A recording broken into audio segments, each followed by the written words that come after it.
नमस्कार दोस्तों, welcome to one day exam class. देखिए जल्दी आपके रेलवे एनटीपीसी पेपर समाप्त होने वाले। इसके जस्ट बाद आपका रेलवे ग्रुप डी का पेपर स्टार्ट होगा। तो आज हम आपको पिछले बार जो रेलवे ग्रुप डी का पेपर संपन्न हुआ था उसका पूरा मैथ का वीडियो कराने जा रहे हैं। ये हमारा मैथ का चौथा वीडियो है। इसके पहले हमने आपको मैथ के इसी प्रकार के 3 वीडियो कराए हुए हैं, जिसे आप लोग प्ले स्टोर जाकर के वहाँ पर से देख सकते हैं। आप इन सारे मैथ के क्वेश्चन में से कितने क्वेश्चन को सही कर पाते हैं कमेंट बॉक्स में जरूर बताने का प्रयास कीजिएगा। हमारा पहला क्वेश्चन है, निम्नलिखित भिन्नों में से किसका मान आवर्ती समलों में नहीं आएगा। तो सबसे पहले एक बार आप लोग प्रयास कीजिए। आपको चारों ऑप्शन को चेक करना होगा। चाहे तो आप ऊपर चेक कर सकते हैं या फिर आप नीचे चेक कर सकते हैं। देखिए आवर्ती समलों क्या होता है। अगर दशमलव के बाद संख्याएं आती चली जा रही हैं, संख्या पूरी तरह से डिवाइड नहीं हो रही है तो संख्याएं आती चली जाएंगी, तो इसका मतलब जो है इस संख्या का मान जो है वो आवर्ती समलों में होगा। अगर दशमलव के 2-3 स्थान बाद संख्या पूरी तरह से डिवाइड हो जाती है तो इसका मतलब जो है वो संख्या का मान आवर्ती समलों में नहीं होगा। जैसे आप चेक करेंगे 20/56 को, तो इसकी वैल्यू आएगी 0.35711428 इसी प्रकार से आती चली जाएगी। इसका मतलब ये तो आवर्ती समलों में है। आपसे पूछा है कौन नहीं है। 15/56 को चेक करेंगे तो 0.267857 इस प्रकार आती चली जाएगी। 10/56 को चेक करेंगे तो 0.17857142 इस प्रकार से संख्याएं आती चली जाएंगी। लेकिन अगर आप लोग लास्ट वाले को चेक करेंगे, 56 में 21 का भाग देंगे तो ये कितना आएगा, ये 0.375 में जाकर के स्टॉप हो जाएगा और पूरी तरह से संख्या डिवाइड हो जाएगी। इसका मतलब जो इसका मान जो है वो आवर्ती समलों में नहीं आएगा। इसलिए कौन सा ऑप्शन सही ऑप्शन होगा? लास्ट वाला ऑप्शन सही ऑप्शन होगा।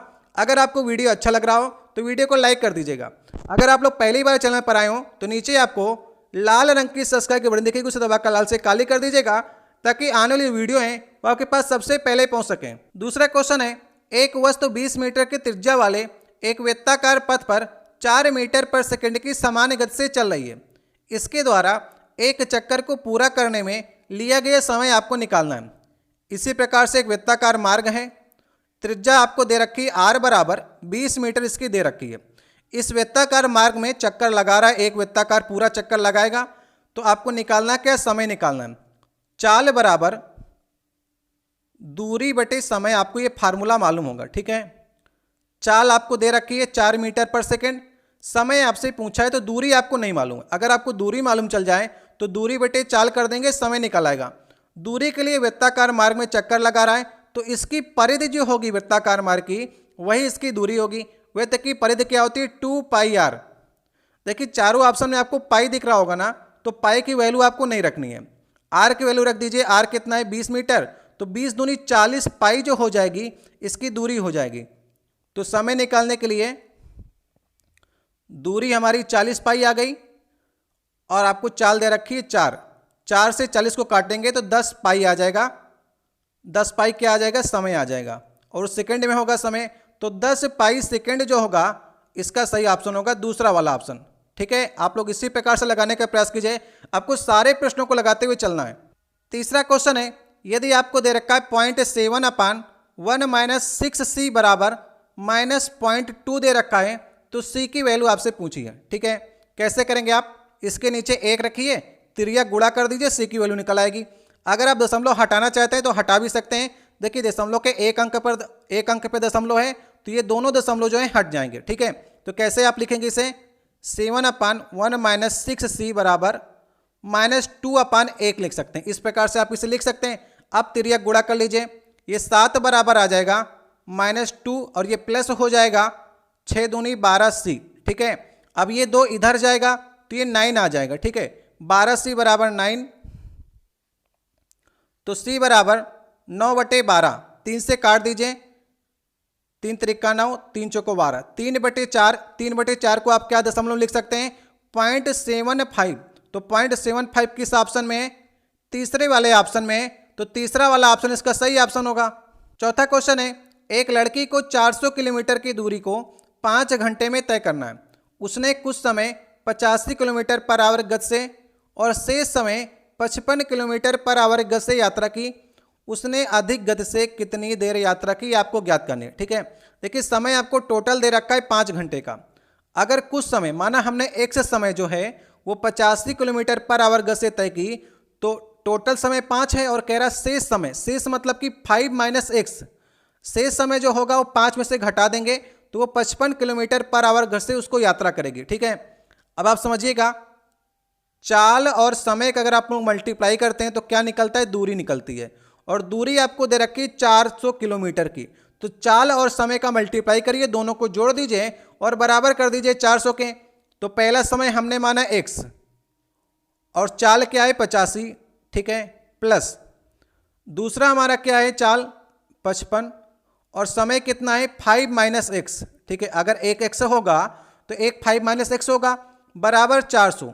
ठीक है, यहाँ से जो x की वैल्यू होगी वो आपकी कुछ समय 85 किलोमीटर वाला समय निकल आएगा।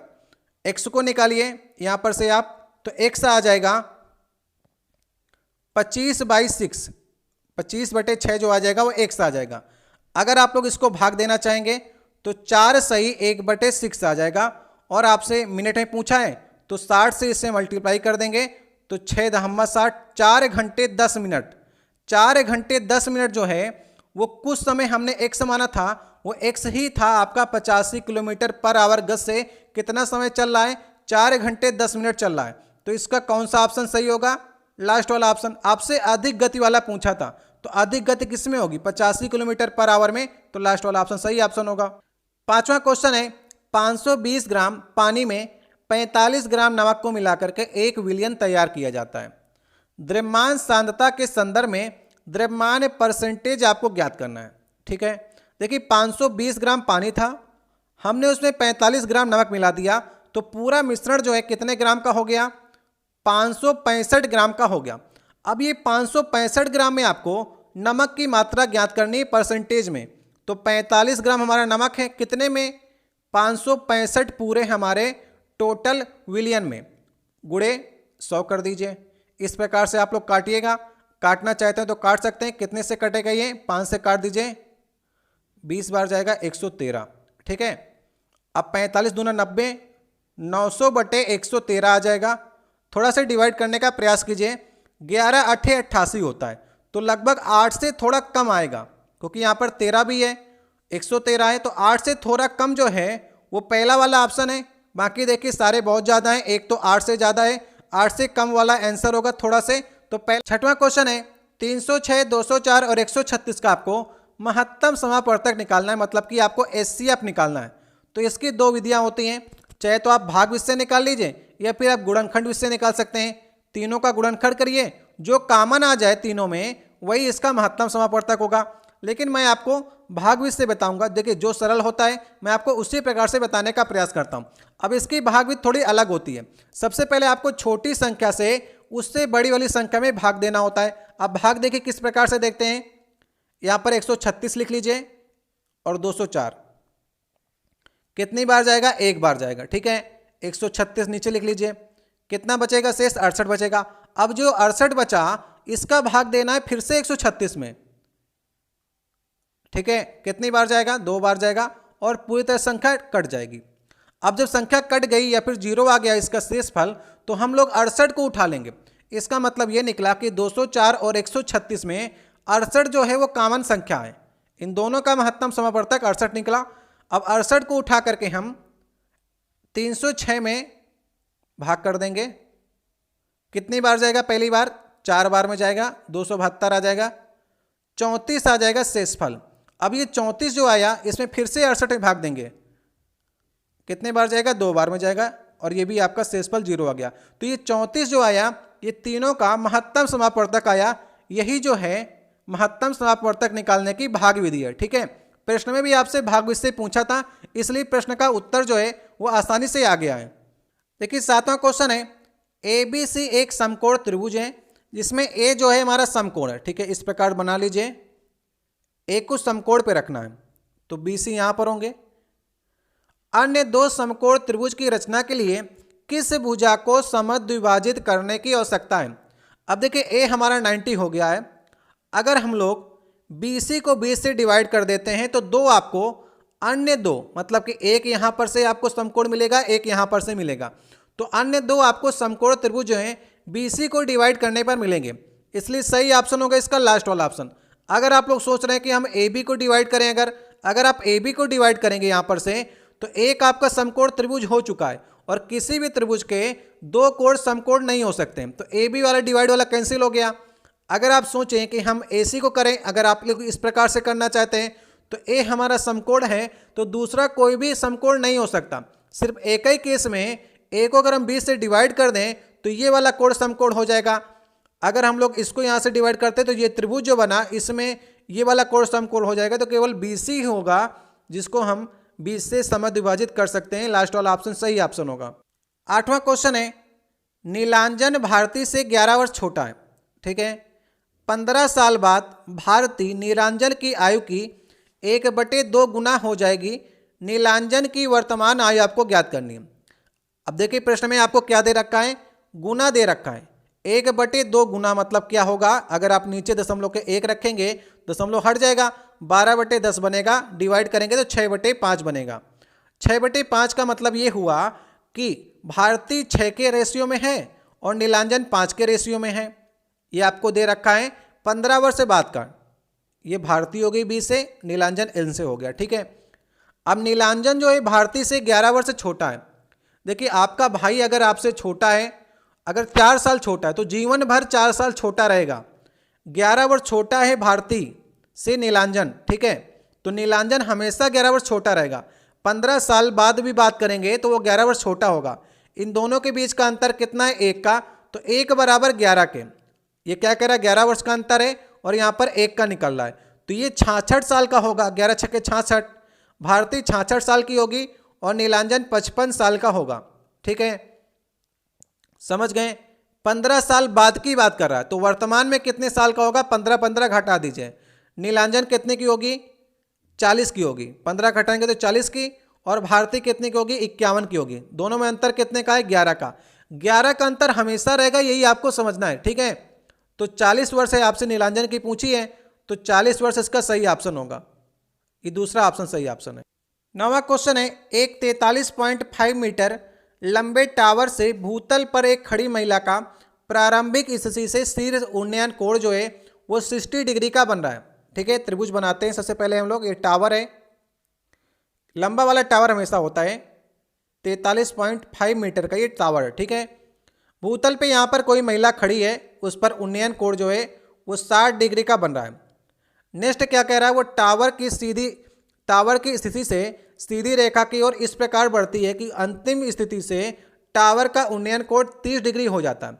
कोण कम हो रहा है, इसका मतलब पीछे जा रही होगी महिला। ठीक है, टावर यहीं पर है, महिला पीछे जा रही है, इस स्थिति से महिला यहाँ पर आ गई। अब यहाँ पर 30 डिग्री का कोण बन रहा है। ठीक है, आपसे पूछ रहा है वो प्रारंभिक स्थिति से कितना दूर चली गई, मतलब आपसे ये वाली दूरी पूछ रहा है। इसको x से मान लेते हैं, यहाँ से यहाँ तक को x से मान लेते हैं, और आपको ये दूरी तो आपको मिल जाएगी। ये इसको निकाल लेते हैं tan 60 लगा करके। पहले वाले त्रिभुज में tan 60 बराबर होता है लंब बटे आधार। लंब जो है यहाँ पर 43.5 है और आधार हमने अगर a मान लिया, इसको तो x मान लिया, इसको a मान लेते हैं, a आ जाएगा। tan 60 होता है √3, तो a बराबर आ जाएगा 43.5 अपान √3। ये वैल्यू आ गई इसकी, नीचे वाली बेस की वैल्यू आ गई। और x प्लस a अगर कर दें, x प्लस a कर दें तो ये टोटल दूरी हो जाएगी। टोटल दूरी हो जाएगी, फिर हम लोग एक बार ये 30 डिग्री वाले में लगा देंगे लंब अपान आधार के अनुसार। तो यहाँ पर से आपको x की वैल्यू मालूम चल जाएगी, x ही आपसे पूछा है। तो x प्लस a करिए, a आपको मैंने निकाल के बताया 43.5 है अपान √3 है, लगाते हैं। चलिए, tan 30 बराबर लंब बटे आधार होता है, तो 43.5 लंब हो गया। आधार x प्लस a होगा। ठीक है, x की वैल्यू आपको मालूम नहीं है तो x प्लस हमने निकाला था a की वैल्यू 43.5 अपान √3। अगर एलसीएम लेंगे यहाँ पर से आप, तो x की वैल्यू जाकर निकल के आएगी। यहाँ पर से tan 30 की वैल्यू रख लीजिए 1/√3। इसको तिर्यक गुणा करिएगा, x की वैल्यू आएगी लास्ट में निकल करके 87 अपान √3। लेकिन यहाँ पर आप देख रहे हैं इस प्रकार से आंसर नहीं आ रहा है, तो ऊपर नीचे आपको √3 से मल्टीप्लाई करना होगा। अब ये देखिए √3 क्या हो जाएगा, 3 हो जाएगा, और 3 से डिवाइड करेंगे तो कितनी बार जाएगा, 29 बार जाएगा। 29 √3 जो होगा मीटर, वही इसका उत्तर होगा। तो किस ऑप्शन में, दूसरे ऑप्शन में लगाने का प्रयास कीजिएगा, थोड़ा सी कैलकुलेटिव है क्योंकि दशमलव में है, लेकिन आप लोग लगा सकते हैं। जैसे क्वेश्चन आपके होते हैं वैसे ही थोड़ा दशमलव का कैलकुलेशन में अंतर पड़ेगा समय में, वो आपको जितना कैलकुलेशन तेज होगा उतने तेज से आप लोग लगा सकते हैं। 10वां क्वेश्चन है, देखिए प्रश्न काफ़ी अच्छा है, इसलिए आप लोग ध्यान से प्रश्न को पढ़िएगा।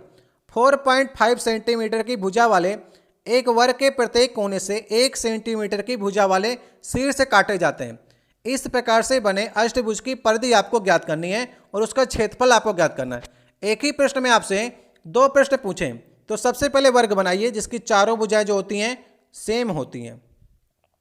ये वर्ग हो गया आपका। अब क्या कह रहा है, वर्ग के प्रत्येक कोने से 1 सेंटीमीटर की भुजा वाले शीर्ष काटे जाते हैं। तो 1 सेंटीमीटर इधर, 1 सेंटीमीटर इधर, इस प्रकार से काट लीजिए। चारों तरफ से आपको 1-1 सेंटीमीटर के काटने हैं। तो अब ये कटने के बाद जो है हमारा अष्टभुज बना, 1 भुजा, 2 भुजा, 3, 4, 5, 6, 7, 8, इस प्रकार से अष्टभुज की संरचना बनी। इसी अष्टभुज का आपको परिधि ज्ञात करनी है और क्षेत्रफल ज्ञात करना है। ये 1 सेंटीमीटर काटा है, ये 1 सेंटीमीटर काटा, इधर भी 1 सेंटीमीटर, इधर भी 1 सेंटीमीटर। तो ये टोटल भुजा हमारे 4.5 थी, आपने 1-1 निकाल दिया तो बीच वाली बची 2.5, इधर ही बीच वाली बची 2.5, इधर भी 2.5, इधर भी 2.5। ठीक है, तो सबसे पहले हम लोग बात करते हैं अष्टभुज की परिधि की। परिधि जो होती है 8 भुजाओं को आप जोड़ लेंगे तो वही परिधि हो जाएगी। 4 भुजा तो हमने जोड़ ली, 2.5, 2.5, 2.5, 2.5 तो 10 हो गया। अब ये 4 भुजा हमको कैसे मिले, त्रिभुज की भुजा कैसे मिले, ये वाली चारों, इसके लिए आपको पाइथागोरस लगाना होगा। अगर ये 1 है, ये 1 है तो पाइथागोरस लगाइए। यहाँ पर से लंब का स्क्वायर प्लस आधार का स्क्वायर करके उसका अंडर रूट ले लीजिए। तो 1 का स्क्वायर प्लस 1 का स्क्वायर और अंडर रूट लेंगे तो कर्ण का स्क्वायर आ जाएगा। तो √2 जो हो जाएगी ये इसका कर्ण हो जाएगा, त्रिभुज का कर्ण हो जाएगा। ठीक है, तो चारों √2 होंगी। तो 10 तो हमारी हो गई 4 भुजा और ये 4 भुजा हो जाएंगी 4√2। तो 10 + 4√2 जो होंगी इस अष्टभुज की आपको परिधि मिल गई। तो पहला वाला ऑप्शन ही सही ऑप्शन हो जाएगा। यहां पर से आपने अगर 1 निकाल लिया तो ऑप्शन आपका पहला वाला सही हो जाएगा, आप आगे बढ़ सकते हैं। लेकिन आपसे क्षेत्रफल भी पूछा है तो हम आपको लगा करके बताते हैं। अगर आपसे प्रश्न इसी प्रकार से एग्जाम में पूछता तो अब तक आप आगे बढ़ चुके होते हैं, लेकिन आपको क्षेत्रफल निकाल के दिखाते हैं। देखिए अष्टभुज का क्षेत्रफल कैसे निकालेंगे, पहले तो पूरे वर्ग का क्षेत्रफल निकाल लीजिए, इसके बाद ये चारों जो हमारे त्रिभुज हैं उनके क्षेत्रफल को घटा दीजिए। तो सबसे पहले हम लोग अगर पूरे क्षेत्रफल की बात करते हैं तो 4.5 × 4.5 होगा पूरा क्षेत्रफल। ये कितना हो जाएगा 20.25। और 4 आपको त्रिभुज के क्षेत्रफल घटाने हैं। तो ये त्रिभुज आपके इस प्रकार से थे और त्रिभुज में ये भुजा 1 थी, ये भुजा 1 थी, ये भुजा आपकी कर्ण जो था वो √2 था। तो यहाँ पर आप देखिए अगर आप एक त्रिभुज का क्षेत्रफल निकालना चाहेंगे 1/2 आधार गुणते लंब, ये एक त्रिभुज का क्षेत्रफल आ गया 1/2। आपके पास 4 कटे हुए त्रिभुज हैं तो 4 से मल्टीप्लाई कर दीजिए तो 2 जो आ जाएगा हमारे सारे त्रिभुज का क्षेत्रफल हो जाएगा। तो पूरे वर्ग का क्षेत्रफल आया 20.25 और 2 घटा दीजिए, 2 हमने काट के निकाल दिया है, 2 घटा देंगे तो 18.25 सेंटीमीटर स्क्वायर जो आ जाएगा इसका क्षेत्रफल आ जाएगा। प्रश्न आपसे एग्जाम में एक ही को हल करने पर निकल आएगा, लेकिन हमको तो यहाँ पर आपको समझाना है, इसलिए पहला वाला ऑप्शन सही ऑप्शन होगा। 2 प्रश्न पूछे थे, अच्छा क्वेश्चन था, आने वाले एग्जाम के लिए इंपॉर्टेंट था, इसको एक बार और लगाने का प्रयास कीजिएगा आप लोग। 11 नंबर क्वेश्चन है, समीकरण आपको दिया गया x² - 24x + k = 0 के मूलों में से एक मूल आपको x = 2 दे रखा है, तो अन्य मूल आपसे पूछा है। देखिए द्विघात समीकरण में हमेशा 2 मूल होते हैं, एक आपको दे रखा है, एक आपसे पूछा है। तो जो पहला मूल है वो इस समीकरण को संतुष्ट करेगा। संतुष्ट करेगा मतलब कि x = 2 अगर आप इसमें रखेंगे तो इसकी वैल्यू 0 आनी चाहिए। तो x = 2 रख दीजिए, अगर 2 रखेंगे तो 2 दूनी 4, 24 दूना 48 हो जाएगा प्लस k = 0। तो यहाँ पर से आपको k की वैल्यू निकल आएगी, k बराबर यहाँ पर से 44 आ गया। वैसे इस प्रकार के प्रश्नों में k की वैल्यू आपसे पूछी जाती है, लेकिन प्रश्न को थोड़ा सा टफ बनाने का प्रयास किया है। तो 44 जो k की वैल्यू है इसको उठा करके इस समीकरण में रख दीजिए। अगर रख देंगे तो ये समीकरण इस प्रकार से बन जाएगा। अब ये द्विघात समीकरण पूरा आपका बन गया।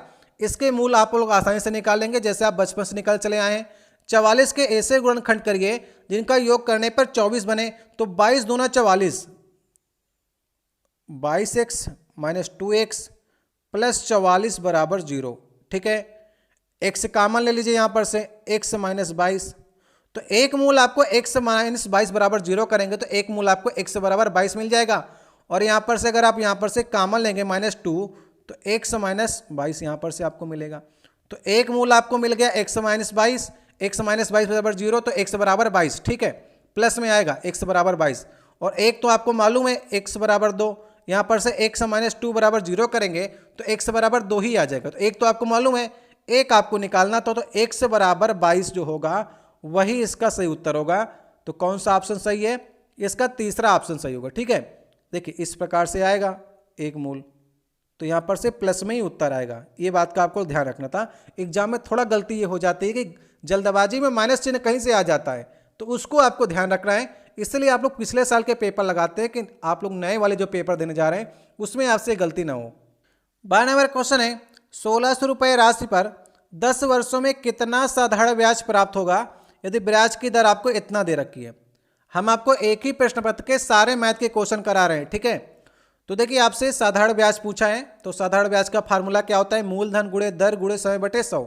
मूलधन कितना है? 1600, समय आपको 10 वर्ष दे रखा है और 7.25 जो है इसकी ब्याज की दर है। इसको हम लोग दशमलव हटा दें, अगर 725 लिख लें तो नीचे आपको 100 इसके लिखना पड़ेगा दशमलव हटाने के उपेक्षा, ठीक है।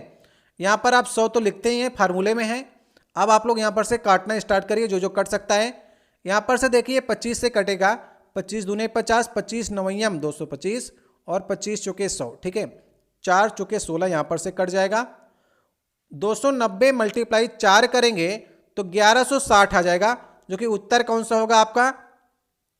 ये दूसरा वाला ऑप्शन सही ऑप्शन होगा, ठीक है। तो 1600 रुपये में 10 वर्षों में आपको 1160 रुपये जो है वो ब्याज मिल जाएगा। देखिए 13 नंबर क्वेश्चन है, 8% साधारण वार्षिक ब्याज की दर से कोई राशि 3 वर्ष 3 माह में 819 रुपये हो जाती है, तो मूल राशि कितनी थी? तो 3 वर्ष 3 माह का मतलब कितना हुआ? 3 वर्ष और 3/12 कर दीजिए, तो 3 चौको 12, 3 सही 1/4 वर्ष।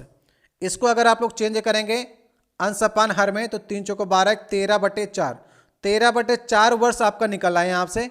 और 819 रुपये हो जाती राशि, मतलब कि आपको मिश्रधन दे रखा है। मूलधन प्लस ब्याज जो होता है वो मिश्रधन होता है, और ब्याज का फार्मूला क्या होता है? ब्याज बराबर मूलधन गुणे दर गुणे समय बटे 100। तो ब्याज तो ये है नहीं, ये ब्याज प्लस मूलधन है। तो हम लोग क्या करेंगे, 819 में से माना कि राशि आपको निकालनी है P, तो P घटा दीजिए, जो मूलधन है उसको घटा देंगे, और P यहाँ पर भी रखा जाता है मूलधन, गुणे दर आपको 8 दे रखी है, और समय हमने आपको 13/4 जो है इस प्रकार से निकाल लिया है। 3 वर्ष 3 माह का 13/4 लिख सकते हैं सालों में, और 100 से भाग कर दीजिए। अब जो कट सकता है उसको काट दीजिए। P की वैल्यू यहाँ से आपको निकालनी है, तो P की वैल्यू यहाँ पर से निकल के आ जाएगी 650, ठीक है। त्रिज्या गुणा करके आराम से निकाल लीजिएगा, 650 आ जाएगी। तो ए वाला ऑप्शन सही ऑप्शन हो जाएगा। 14 नंबर क्वेश्चन है, एक ही जन्मतिथि वाले 7 बच्चों का जन्म 7 क्रमिक वर्षों में हुआ था। सबसे बड़े 3 बच्चों की आयु का योग 78 वर्ष है, और सबसे छोटे 3 बच्चों की आयु का योग कितने वर्ष होगा, ये आपको निकालना है। 7 भाई हैं जो लगातार 7 वर्षों में जन्म लिए हैं। सबसे छोटा वाला अगर x का होगा तो उससे बड़ा वाला x + 1 ईयर का होगा, उससे बड़ा वाला x + 2, x + 3, x + 4, x + 5, कितने हो गए? 3 3 6, एक और भाई है, 7 भाई हैं। तो x + 6, ये सातों का जन्म इसी प्रकार से हुआ, 1-1 साल के अंतराल में, ठीक है। अब क्या कह रहा है, सबसे बड़े 3 बच्चों, सबसे बड़े 3 बच्चे कौन कौन से हैं? ये लास्ट वाले 3, x + 4, x + 5, x + 6, इन तीनों की आयु का योग जोड़िए कितना आ रहा है? 3x + 6 4 10 5 15, 3x + 15 बराबर 78 इसने दे रखा है।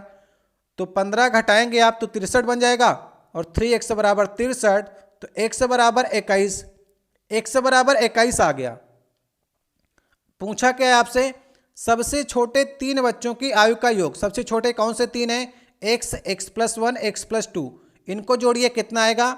3x + 3, 3x + 3 आ जाएगा। ये x की वैल्यू आपने 21 निकाल ली है, तो 21 3 63, 3 66, तो 66 वाला सही उत्तर आ जाएगा। सबसे छोटे 3 बच्चों की आयु का योग जो है वो 66 वर्ष होगा, इसलिए कौन सा ऑप्शन सही होगा? पहला वाला ऑप्शन सही ऑप्शन होगा। 15 नंबर क्वेश्चन है समसतभुज तथा समद्वादश भुज के आंतरिक कोणों की माप का अनुपात आपको ज्ञात करना है। कैसे करेंगे आप? पिछले वाले सेट में मैंने आपको आंतरिक कोणों की माप का फार्मूला बताया था, n-2 मल्टीप्लाई 180/n जो होता है, ये फार्मूला होता है। तो सबसे पहले 7 भुजाओं के लिए लगा दीजिए। 7 भुजा के लगाएंगे, यहाँ पर n बराबर 7 रखेंगे तो घट करके कितना आ जाएगा? 5 आ जाएगा। 5 मल्टीप्लाई 180/n जो है वो 7 भुजा है। इसके बाद द्वादश, द्वादश मतलब होता है 12 भुजा। 12 यहाँ पर रखेंगे, n बराबर 12 रखेंगे तो घट कर कितना आ जाएगा? अनुपात पूछा है तो बटे कर दीजिए। 12 में से 2 जाएंगे, 10 आ जाएगा। 10 मल्टीप्लाई 180/12, यहाँ पर से आपने ये निकाल लिया। 180 कट जाएंगे, अनुपात आपसे पूछा है 5 दूना 10, ये कट जाएगा। 2 छक्के 12, ये कट जाएगा। 6 पलट करके ऊपर चला जाएगा तो 6/7 जो आ जाएगा वो इसका रेशियो आ जाएगा। तो कौन सा ऑप्शन सही होगा? लास्ट वाला ऑप्शन सही ऑप्शन होगा। 16 नंबर क्वेश्चन है, यहाँ पर देखिए समीकरण दिया गया है, इसकी आपको वैल्यू निकालनी है। चलिए प्रारंभ करिए लगाना। तो सबसे पहले आप कोष्टक के अंदर जाएंगे और भाग को हल करेंगे। अगर आप 3 से 15 भाग करेंगे तो आ जाएगा 5 और 3 × 5 = 15 और 5 × 8 = 40, ये 40 आ जाएगा, माइनस का 40, फिर घटा देंगे तो माइनस का 20 आपको प्राप्त होगा। तो 30/-20 काटेंगे तो आ जाएगा 1.5, लेकिन किस में आएगा? माइनस में आएगा। तो कौन सा उत्तर सही होगा? इसका पहला वाला ऑप्शन जो होगा वो सबसे सही उत्तर होगा। 17 नंबर क्वेश्चन है, तुलीप और देवांश के पास कंचे थे, उनकी संख्या का अनुपात 7:9 था, जबकि शीतल और देवांश के पास कंचों की संख्या का अनुपात 7:15 था।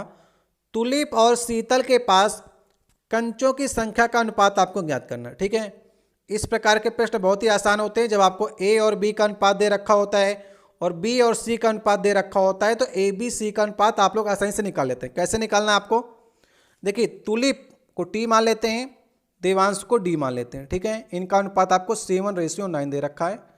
अब देवांश का देखिए फिर से दे रखा है, शीतल और देवांश में देवांश का फिर से दे रखा है, तो देवांश को पहले रख लीजिए 15 अनुपाते शीतल को एस मान लेते हैं, शीतल का 7। उल्टा कर लीजिए, 2 का देखिए सेम है, सेम होगा अनुपात तो उनको सेम करना पड़ेगा हमें।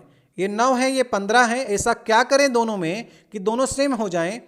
तो ऊपर वाले समीकरण में अगर हम पूरे में 5 से मल्टीप्लाई कर ले तो 9 × 5 = 45 बन जाएगा, और नीचे वाले समीकरण में 3 से मल्टीप्लाई कर दे तो 15 × 3 = 45 बन जाएगा।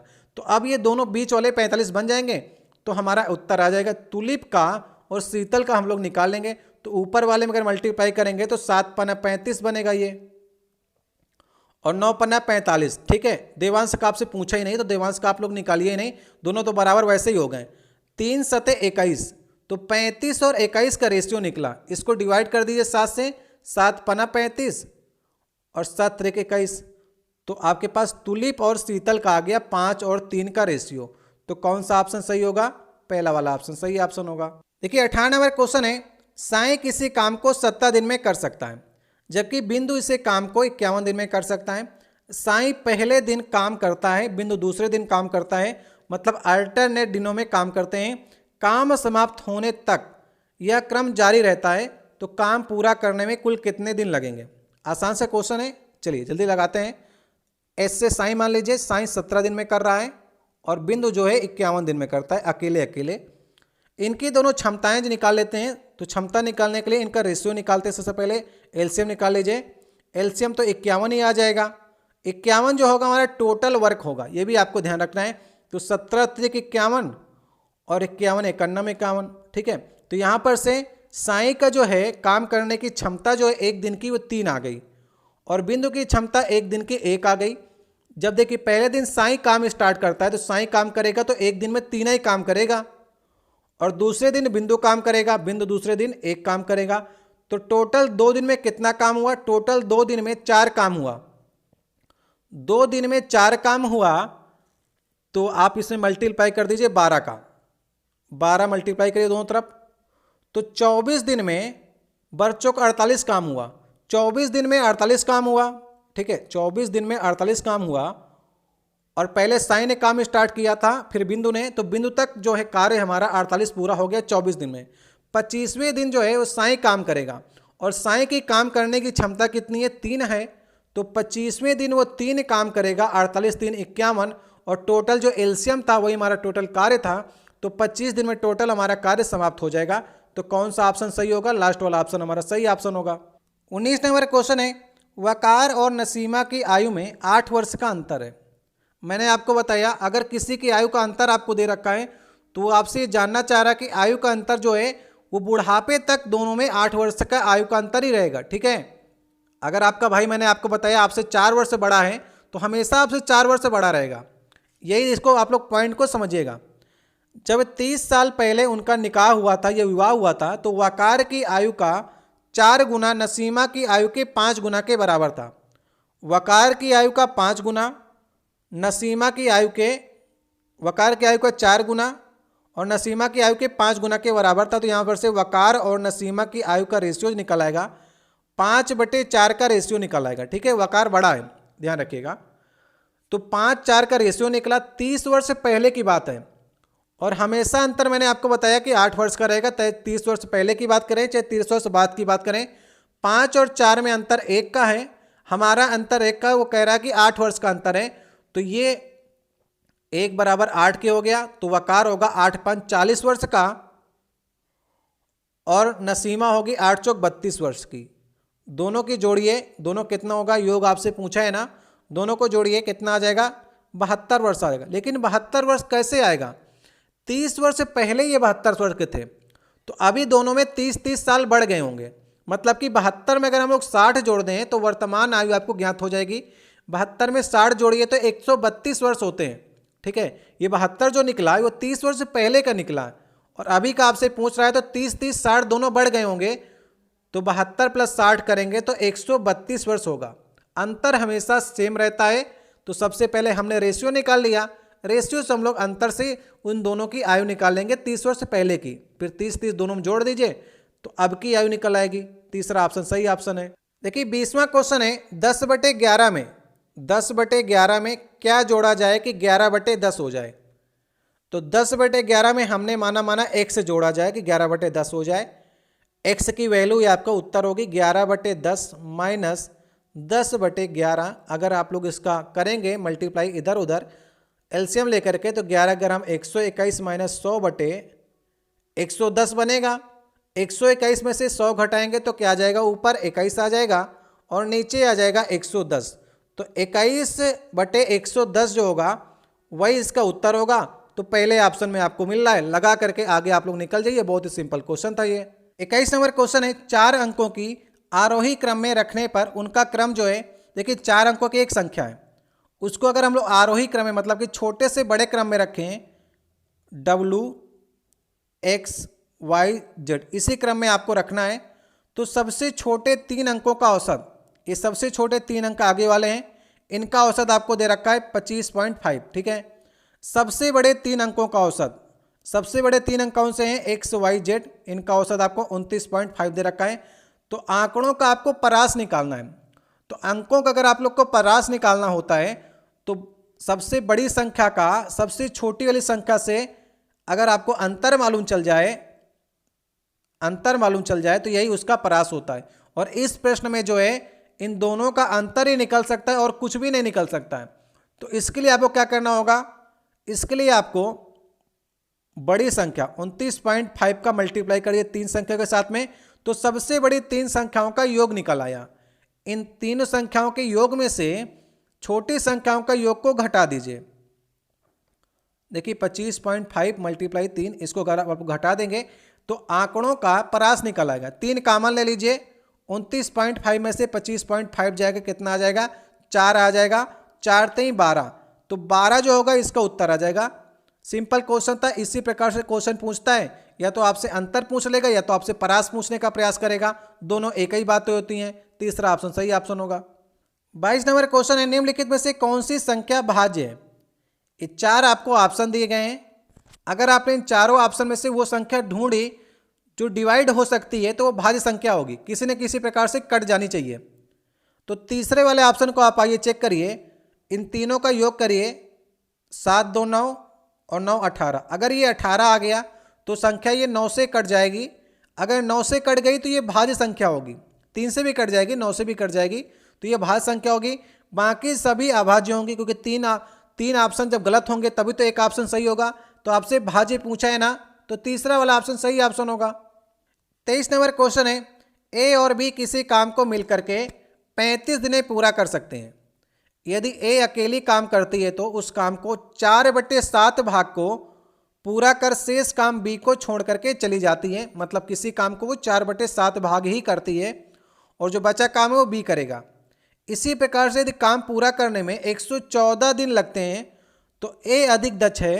यदि आपको दे रखा है ए जो है उसकी दक्षता अधिक है तो उसको पूरा काम करने में कितने दिन का समय लगेगा।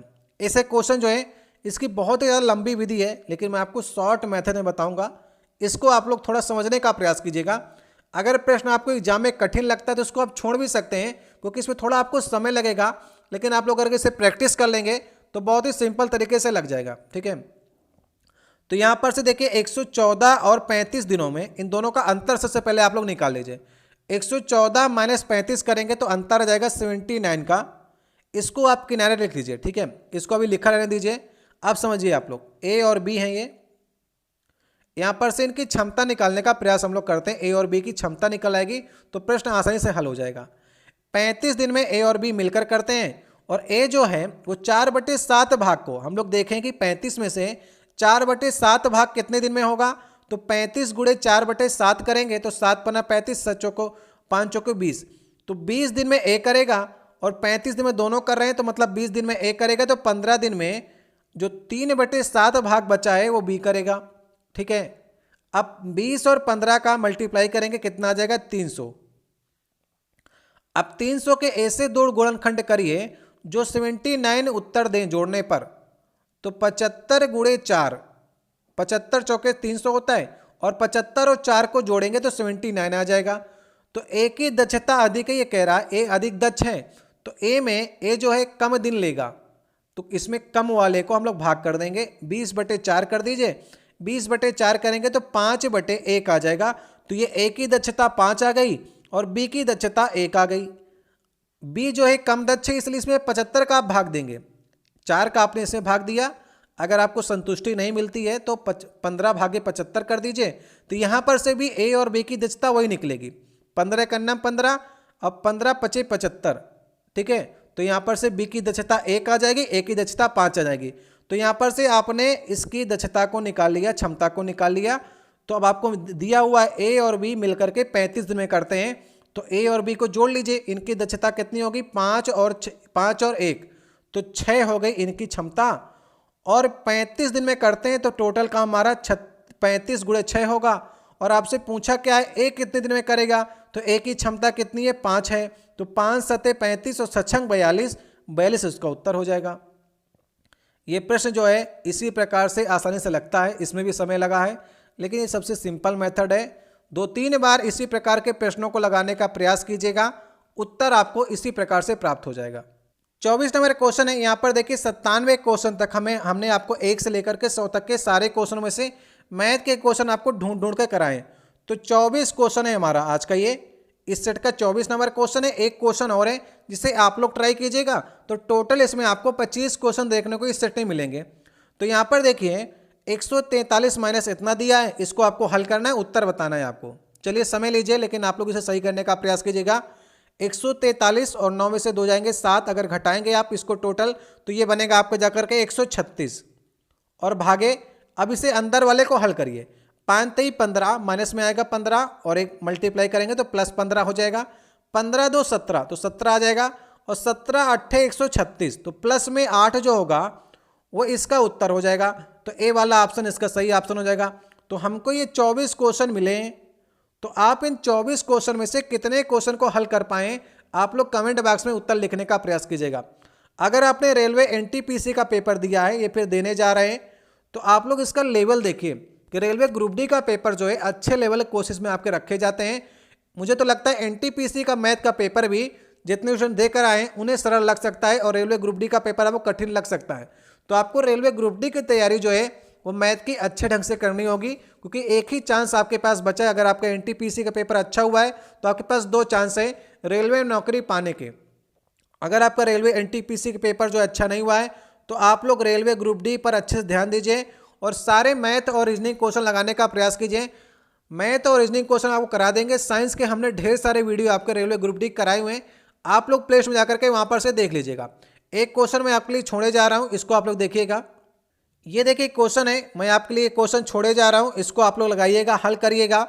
उत्तर आ जाए तो आप लोग कमेंट बॉक्स में बताइएगा। अगर आपको प्रश्न में कोई समस्या लग रही हो तो भी आप कमेंट बॉक्स में कह सकते हैं। ये 4 ऑप्शन आपको दिए गए हैं, एक बार आपको प्रयास करना है उत्तर लगाने का। उत्तर आ रहा हो तो उत्तर बता सकते हैं, यदि नहीं आ रहा है तो प्रश्न में कोई दिक्कत हो सकती है, ये भी आप बता सकते हैं। ठीक है, तो ये क्वेश्चन मैं आपके लिए छोड़े जा रहा हूँ। ये 25वां क्वेश्चन था। एक क्वेश्चन मैं आपके लिए छोड़ जाता हूँ, और आपने इन 24 क्वेश्चन में से कितने क्वेश्चन को हल किया है ये भी आप कमेंट बॉक्स में कह सकते हैं। मुझे आशा है कि कम से कम आप लोग 19 तक अगर पहुंच रहे हैं, 18-19 तक, क्योंकि इसमें काफ़ी अच्छे क्वेश्चन रखे गए थे, 18-19 तक पहुंच रहे हैं तो आपका स्कोर अच्छा माना जाएगा। आप रेलवे एनटीपीसी अगर आप तैयारी अभी भी कर रहे हैं, रेलवे एनटीपीसी कुछ लोग के पेपर बाकी हैं, 18-19 कर पा रहे हैं तो एनटीपीसी पेपर भी आपका अच्छा होगा। और ग्रुप डी की तैयारी भी कर रहे हैं आप, तो आपका 18-19 में रेलवे ग्रुप डी का पेपर भी बहुत अच्छा होगा। ठीक है, अगर आप लोग इस मैथ की सीरीज को चालू रखना चाहते हैं तो कमेंट बॉक्स में लिखिएगा। हमारे ये चौथा वीडियो है। इसके पहले हमने आपको एक वीडियो और दिया था, उसके पहले काफ़ी दिनों पहले हमने आपको इसके 2 वीडियो और कराए हुए थे, तो टोटल मिलाकर के ग्रुप डी के 4 वीडियो हो गए हैं। हमने एक अलग से आपके लिए प्लेलिस्ट बना दी है, वहाँ से आपको ग्रुप डी के सारे मैथ के वीडियो मिल जाएंगे, और जो लेटेस्ट करा रहे हैं वो भी पेपर मिल जाएंगे। ठीक है, तो आप लोग इसी प्रकार तैयारी करते रहिए मैथ की। मैथ अच्छा रहेगा तो सारे एग्जाम आपके रेलवे के निकल जाएंगे। मैथ की सीरीज चालू रखने के लिए आप कमेंट बॉक्स में कह सकते हैं। जितने आपके कमेंट आएंगे हम आपको लगातार मैथ की सीरीज कराते रहेंगे। चलिए, बहुत बहुत धन्यवाद।